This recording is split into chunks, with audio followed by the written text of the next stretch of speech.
many landlords don't bother with inventories because there's an admin cost and some effort involved in putting a good inventory together.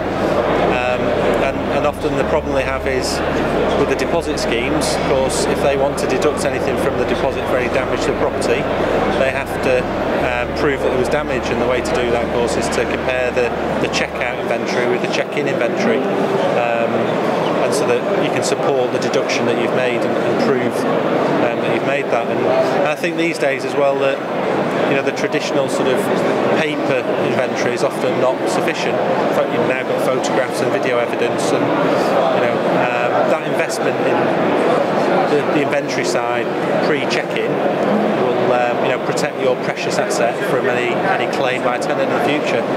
Some people say that the inventory is actually more important than the tenancy agreement as an actual document. Do you think that's a valid comment? Yeah, there's some truth in that, really.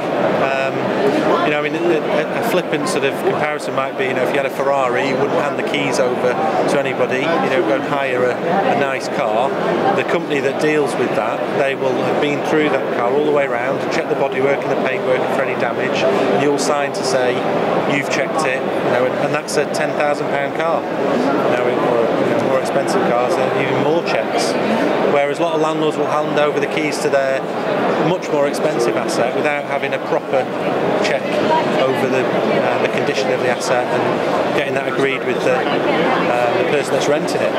So it's very important.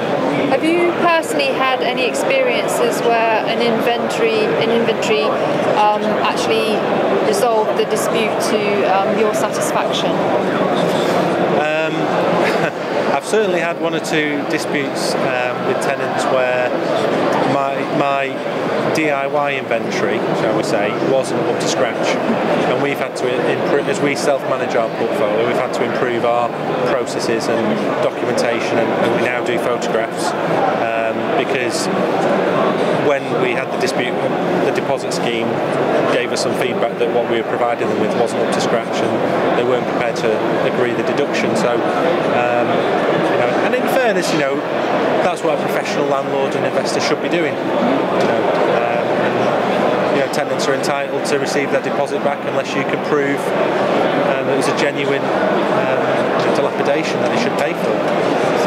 I say that with gritted teeth, but you've got to do it. And can you see value in taking inventories onto a digital level where you've got date and time-stamped photographs and the whole thing is defragmented into one really robust and detailed document? Yeah, absolutely. I think things are moving on now. People have got iPhones and they want to do everything online. They want to be able to email documents around and check things, and things like digital date stamps, are so handy, because if it's just your word against the tenant's or a signature, easily disputable. And if you've got a robust way of